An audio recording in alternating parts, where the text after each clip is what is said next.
नमस्कार दोस्तों, स्वागत है आप सभी का ऑल इंडिया गुरुजी यूट्यूब चैनल पर। और इस वीडियो में डिस्कस करने वाले हैं डेली करंट अफेयर्स में आज 26 दिसंबर के सारे करंट अफेयर्स साथ में मैं आपको दूंगा।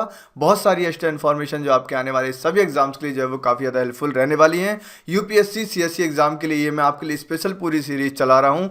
आपका काम है कि आप इस वीडियो को यदि आप पसंद करते हो तो वीडियो को लाइक और शेयर जरूर करें ज़्यादा से ज़्यादा स्टूडेंट के साथ में। तो मैं आपके लिए और भी अच्छा कंटेंट जो है वो यहाँ पर लेकर आता रहूँगा। यदि आपको वीडियो पसंद आता है तो वीडियो को लाइक जरूर कीजिएगा, शेयर जरूर कीजिएगा। तो चलिए शुरुआत करते हैं। सारे क्वेश्चन को ध्यान से पढ़िए, सुनिए, समझिए, याद रखिए और अपने एग्जाम में उनको अप्लाई कीजिए।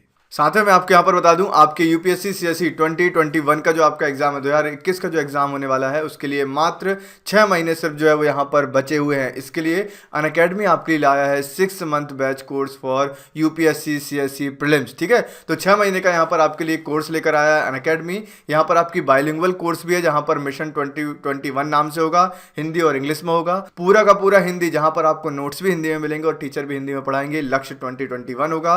एक्सपीडिशन 2021 जो कि टोटल इंग्लिश में होगा, आपके नोट्स भी इंग्लिश में और टीचर भी आपको इंग्लिश में पढ़ाएंगे। पूरा सिलेबस कवर किया जाएगा। इंडिया के टॉप एजुकेटर आपको पढ़ाएंगे। प्रीलिम्स की टेस्ट सीरीज मिलेगी एनालिसिस के साथ में आपको पीडीएफ स्टडी मटेरियल और डेडिकेटेड डाउट क्लियरिंग सेशन भी आपको यहाँ पर मिलने वाले हैं और आपको इंटरव्यू की प्रिपरेशन भी यहाँ पर कराई जाएगी। तो देर मत कीजिए, अभी अनअकैडमी पर जाइए और सब्सक्रिप्शन लीजिए। सारी लिंक आपको डिस्क्रिप्शन में मिल जाएंगी। आपको जाना है, यूपीएससी सीएससी कैटेगरी सिलेक्ट करना है, गेट सब्सक्रिप्शन पर आपको क्लिक करना है। यहाँ पर आपको 6 महीने, 12 महीने, 24 महीने, 36 महीने के कोर्सेज मिलेंगे। जैसे मान लीजिए आप 24 महीने का कोर्स लेते हैं, यहाँ पर लिखा हुआ है 72,000 रुपए और इसमें ये डिस्काउंट है। और उसके बाद भी आपको अलग से 10% का डिस्काउंट मिलेगा। आपको रेफरल कोड लिखना होगा गुरुजी। आप जैसे ही अप्लाई करोगे, आपकी जो 72,000 रुपये फीस है वो 24,800 रुपये यहाँ पर हो जाएगी। उसके बाद यहाँ पर आप पढ़ना स्टार्ट कर सकते हैं। तो अभी जाइए और इस रेफरल कोड को जो है वो नोट कर लीजिए। फर्स्ट क्वेश्चन यहाँ पर है, निम्नलिखित कथनों पर विचार कीजिए। हाल ही में आर्द्र हवा से पानी निकालने की तकनीक को आईआईटी दिल्ली ने विकसित किया है। इस तकनीक का नाम कंसेप्ट ऑफ हाइड्रोफोबिसिटी है। नीचे दिए गए कूट का प्रयोग कर आपको सही उत्तर यहाँ पर चुनना है। केवल एक सही है, केवल दो सही है, एक और दो दोनों सही है, ना तो एक सही और ना ही दो यहाँ पर सही है। तो राइट आंसर क्या होगा? राइट आंसर होगा ऑप्शन बी, केवल और केवल दो यहाँ पर सही है। निम्नलिखित कथनों पर आपको विचार करना था और उसमें बताना था कौन सा सही है। तो हाल ही में आर्द्र हवा से पानी निकालने की एक तकनीक खोजी गई है जिसका नाम है कंसेप्ट ऑफ हाइड्रोफोबिसिटी। राइट, याद रखेंगे सभी लोग। हाल ही में आईआईटी गुवाहाटी ने इस तकनीक का विकास किया है जिसके तहत नमी वाली हवा से पानी जैसे ही दूर जाने की कोशिश करता है तो यह तकनीक उसे पकड़कर अपने काम में ले लेती है। तो किसने डेवलप किया इस टेक्निक को? आईआईटी गुवाहाटी। और उस टेक्निक को कहा जाता है कंसेप्ट ऑफ हाइड्रोफोबिसिटी, याद रखिएगा। नेक्स्ट क्वेश्चन यहाँ पर है, निम्नलिखित कथनों पर विचार कीजिए। हाल ही में भारत ने माउंट एवरेस्ट की ऊंचाई को पुनः संशोधित किया है। संशोधन के तहत माउंट एवरेस्ट की ऊंचाई पूर्व निर्धारित की गई ऊंचाई की 86 सेंटीमीटर अधिक आंकी गई है। नीचे दिए गए कूट का प्रयोग कर आपको सही उत्तर चुनना है। केवल एक सही है, केवल दो सही है, एक और दो दोनों सही है, ना तो एक सही है और ना ही दो यहाँ पर सही है। तो राइट आंसर क्या होगा? ऑप्शन बी, केवल और केवल दो यहाँ पर सही है। यदि हम यहाँ पर बात करते हैं, संशोधन किया गया माउंट एवरेस्ट की ऊंचाई में और माउंट एवरेस्ट की ऊंचाई पूर्व निर्धारित की गई ऊंचाई से 86 सेंटीमीटर जो है वो अधिक यहाँ पर नापी गई है। तो आपको मुझे कमेंट करके बताना है कि माउंट एवरेस्ट की अब टोटल जो हाइट हो गई है वो कितनी हो गई है। दुनिया का सबसे ऊंचा पर्वत है माउंट एवरेस्ट। हाल ही में इस चोटी की ऊंचाई को नेपाल और चीन के द्वारा संशोधित किया गया है क्योंकि चीन ने 1954 में भारत के द्वारा मापी गई ऊंचाई को स्वीकार नहीं किया था। तो अब इसकी हाइट बढ़ गई है 86 सेंटीमीटर, जो आपसे एग्जाम में पूछा जा सकता है। निम्नलिखित कथनों पर विचार कीजिए। कर्नाटक के मलनाड क्षेत्र में बाघों की संख्या में आशातीत वृद्धि देखने को मिली है। इस क्षेत्र में निवास स्थल में वृद्धि के साथ साथ ही बाघों की संख्या में इजाफा हुआ है। नीचे दिए गए कूट का प्रयोग कर आपको सही उत्तर चुनना है। केवल एक सही है, केवल दो सही है, एक और दो दोनों सही है, ना तो एक सही है और ना ही दो यहाँ पर सही है। तो राइट आंसर क्या होगा? ऑप्शन ए, केवल और केवल एक यहाँ पर जो है वो सही है। कर्नाटक के मलनाड क्षेत्र में बाघों की संख्या में आशातीत वृद्धि देखने को मिली है, याद रखिएगा। इस क्षेत्र में जो है वो 1970 से 2015 के मध्य 70 बाघों से 391 बाघ हो गए हैं, किंतु निवास स्थल में वृद्धि दर्ज नहीं की गई है। साथ ही इस क्षेत्र में 1300 बाघ रहने की संभावना भी जताई गई है। इसको आप ध्यान रखिएगा। निम्नलिखित कथनों पर आपको विचार करना है। हाल ही में केरल के सभी क्षेत्र में जायंट अफ्रीकन स्नेल की संख्या में पुनः प्रसरण देखने को मिला है। यह घोंघे की प्रजाति है जो एक आक्रामक है। नीचे दिए गए कूट का प्रयोग कर आपको सही उत्तर चुनना है। केवल एक सही है, केवल दो सही है, एक और दो दोनों सही है, ना तो एक सही है और ना ही दो यहाँ पर सही है। तो option B is the right answer, केवल और केवल दो यहाँ पर सही है। यदि हम बात करते हैं साहब जायंट अफ्रीकन स्नेल की, तो ये जो है वो घोंघे की एक प्रजाति है और ये जो है वो एक आक्रामक प्रजाति, इसको आप ध्यान रखिएगा। हाल ही में घोंघे की इस प्रजाति का प्रसरण इडुक्की के अलावा केरल के सभी क्षेत्रों में हो गया है। साथ ही यह खास तौर पर एशिया और भारत में जो है वो पाई जाती है। ध्यान रखेंगे सभी लोग। मैं आपके लिए बहुत मेहनत से कंटेंट तैयार कर रहा हूं। आपका काम है कि आप लोगों तक इसको पहुंचाइए जिससे ज़्यादा से ज़्यादा लोग जो है वो हमसे जुड़ें और इसका बेनिफिट लें। तो आपके आसपास जो भी आपको लगते हैं कि उनको ये सेशन देखने चाहिए, फ्री में आपको मिल रहे हैं और आपके एग्जाम में यहाँ से क्वेश्चन पूछे जाएंगे, तो आप उनको व्हाट्सएप पर और बाकी जगह शेयर जरूर करें।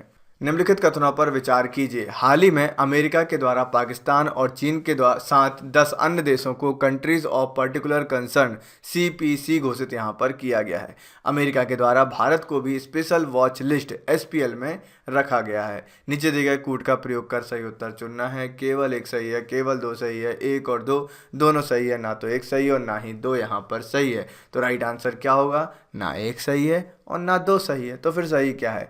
भारत को किसी भी लिस्ट में नहीं रखा गया है। ठीक, तो इसको आपको पढ़ने की जरूरत नहीं है।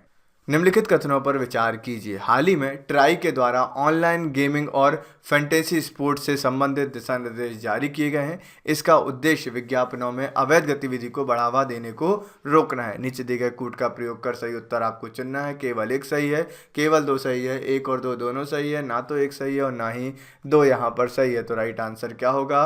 केवल और केवल दो यहाँ पर सही है। तो यहाँ पर यदि हम बात करते साहब ऑनलाइन गेमिंग और फैंटेसी स्पोर्ट्स से संबंधित जो है वो यहाँ पर दिशा निर्देश जारी किए गए हैं जो कि विज्ञापनों में अवैध गतिविधियों को बढ़ावा देने से रोकने के लिए हैं।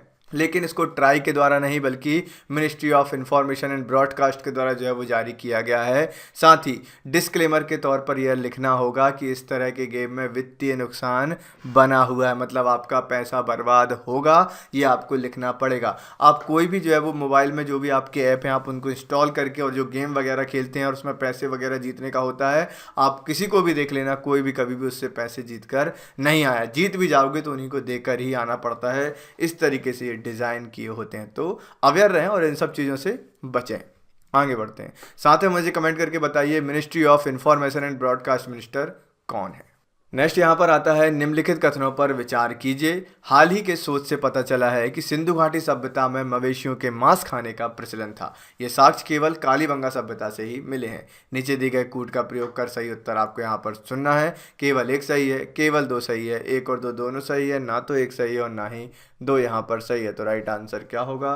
केवल और केवल एक यहाँ पर सही है। हाल ही के शोध से पता चलता है कि सिंधु घाटी सभ्यता में मवेशियों के मांस खाने का प्रचलन था। हाल ही में किए गए शोध के अंतर्गत 4600 साल पुराने बर्तनों की जांच से ये पता चला है कि सिंधु घाटी सभ्यता के लोग मांस का सेवन करते थे तथा ये साक्ष्य हरियाणा और उत्तर प्रदेश के 7 सिंधु घाटी सभ्यता स्थलों के अवशेषों का विश्लेषण करने से पता चला है। इसको आप ध्यान में रखिएगा। और यदि आप चाहते हो कि आप मुझसे सिंधु घाटी सभ्यता या इंडस वैली सिविलाइजेशन पढ़ना चाहते हैं तो आप मुझे कमेंट्स में ज़रूर बताइएगा और सारी कमेंट्स आप करेंगे वीडियो के एंड होने के बाद, जिससे मैं उनको देख सकूँ। बढ़ते हैं आगे। निम्नलिखित कथनों पर विचार कीजिए। हाल ही में राजस्थान ने नई पर्यटन नीति 2020 को लागू किया है। इसका उद्देश्य पर्यटन उद्योग को बढ़ावा देना है। नीचे दिए गए कूट का प्रयोग कर सही उत्तर चुनना है। केवल एक सही है, केवल दो सही है, एक और दो दोनों सही है, ना तो एक सही है और ना ही दो यहाँ पर सही है। तो राइट आंसर क्या होगा? ऑप्शन बी, केवल और केवल दो यहाँ पर जो है वो सही है। ठीक है, यदि हम नई पर्यटन नीति की बात करते हैं तो इसका उद्देश्य पर्यटन उद्योग को बढ़ावा देना है। हाल ही में इस नीति को झारखंड सरकार के द्वारा जो है वो जारी किया गया है। साथ ही इसके तहत झारखंड को पर्यटकों के लिए एक सुरक्षित और स्वागत योग्य राज्य के रूप में ब्रांड बनाकर पेश करने का उद्देश्य है नई टूरिस्ट पॉलिसी में। इसको आप ध्यान में रखिएगा। निम्नलिखित कथनों पर विचार कीजिए। हाल ही में केंद्र सरकार के द्वारा पूर्वोत्तर में मोबाइल कवरेज को बढ़ावा देने की घोषणा की गई है। इसको 2023 तक पूर्ण कर लिया जाएगा। नीचे दिए गए कूट का प्रयोग कर सही उत्तर आपको चुनना है। केवल एक सही है, केवल दो सही है, एक और दो दोनों सही है, ना तो एक सही है और ना ही दो यहाँ पर सही है। तो राइट आंसर क्या होगा? ऑप्शन ए, केवल और केवल एक यहाँ पर सही है। हाल ही में जो है वो केंद्र सरकार के द्वारा पूर्वोत्तर में मोबाइल कवरेज को बढ़ावा देने की घोषणा की गई है।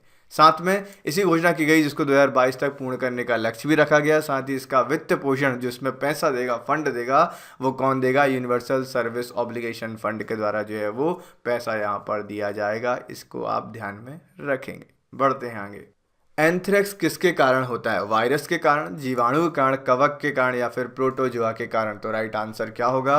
राइट आंसर होगा ऑप्शन बी, जीवाणु के कारण। एंथ्रेक्स जो है वो किसके कारण होता है? तो एंथ्रेक्स जो है वो बैक्टीरिया या जीवाणु के कारण होता है। इसको आप ध्यान रखना। और हाल ही में इसके कारण असम के वनों में हथिनियों की मौत हो गई है। इसलिए हम पढ़ रहे हैं एंथ्रेक्स बैक्टीरिया को। ठीक है, क्या होता है? जीवाणु होता है, बैक्टीरिया होता है एंथ्रेक्स। नेक्स्ट यहाँ पर आता है, हाल ही में कौन सी नदी पर कोइवर सेतु का उद्घाटन किया गया है? गंगा, कोसी, तीस्ता या फिर सोन? तो राइट आंसर क्या होगा? राइट आंसर होगा ऑप्शन डी, सोन नदी पर। कोइवर सेतु जो है वो कहाँ पर उद्घाटित किया गया साहब? वो सोन नदी के ऊपर जो है वो बनाया गया है। और ये दूसरी सबसे बड़ी सहायक नदी है किसकी? गंगा की। गंगा की दूसरी सबसे बड़ी सहायक नदी है कौन सी? सोन। याद रखना। तो ये थे आज के सारे क्वेश्चन। आई होप आप सभी के लिए ये सेशन काफ़ी ज़्यादा हेल्पफुल रहा होगा। कैसा लगा सेशन रिव्यू में ज़रूर बताया करें। और आप क्या क्या मुझसे एक्सपेक्ट करते हैं आप ज़रूर मुझे जो है वो कमेंट में बताइए। और आपको सारे लिंक मिल जाएंगे डिस्क्रिप्शन में, जाइए गुरुजी रेफरल कोड का यूज़ कीजिए। और ऐसे ही वीडियोज़ को देखने के लिए अभी चैनल को सब्सक्राइब कर लीजिए और बेल बटन पर क्लिक करना भी मत भूलिए। तो मिलते हैं नेक्स्ट सेशन में। Thank you very much, take care, जय हिंद।